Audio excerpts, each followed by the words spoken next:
Merhaba arkadaşlar. Atölyemde Neler Var serisinin 3. videosu olarak atölyemde kullanmış olduğum Sütürdü marka şarj matkabı inceleyeceğim. Hazırsanız hadi gelin başlayalım. Matkabı her ne kadar 2-3 yıl önce almış olsam da hala sıfırmış gibi muhafaza etmeye özen gösteriyorum. Bundan dolayı da garanti belgesi ve diğer aksesuarları hala kutu içeriğinde duruyor. Öncelikle arkadaşlar garanti belgesini incelemeye başlayalım. Garanti belgesine baktığımızda arkadaşlar İçeriğinde garanti şartları, açıklamaları yazıyor. Arka sayfasında Türkiye genelinde servis verilen iller ve o illerdeki servis adları yazıyor. Türkiye genelinde 7 ilde servis verildiğini görüyorum. Diğer bir kağıtta ürünü kullanmadan önce dikkat etmemiz gereken hususlar yazıyor arkadaşlar. Yine kutu içerisinde bir adet maket bıçağımız bulunuyor. Yine bir adet askı aparatımız bulunuyor. Yine kutu içeriğine baktığımızda arkadaşlar bir adet matkabımız, 2 adet bataryamız, 1 adet batarya şarj cihazımız gözüküyor. Evet arkadaşlar, matkabımıza baktığımızda matkabımızın mandreni plastiktir arkadaşlar.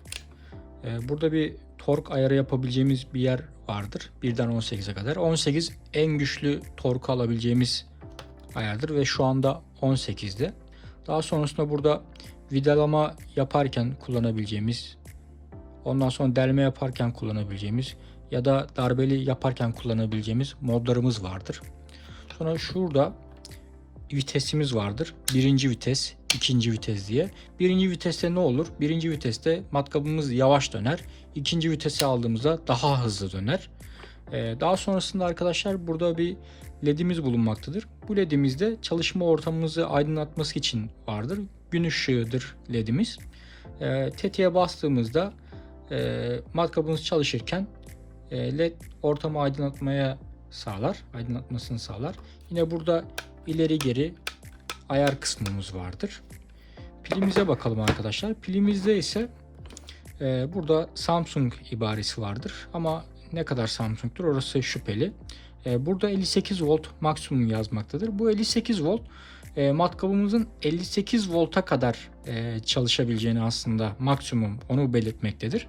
Burada içinde 3 tane filan bir 3.7 voltluk büyük ihtimalle pil vardır. Birazdan açacağım içini. İçini de göstereceğim sizlere. Daha sonrasında burada bir pil şarj göstergesi vardır. Bu pil şarj göstergesiyle de yani 3 tanesi yanıyorsa pilimizin şarjı tam doludur demektir. Şimdi arkadaşlar içini açalım, bir içine bakalım.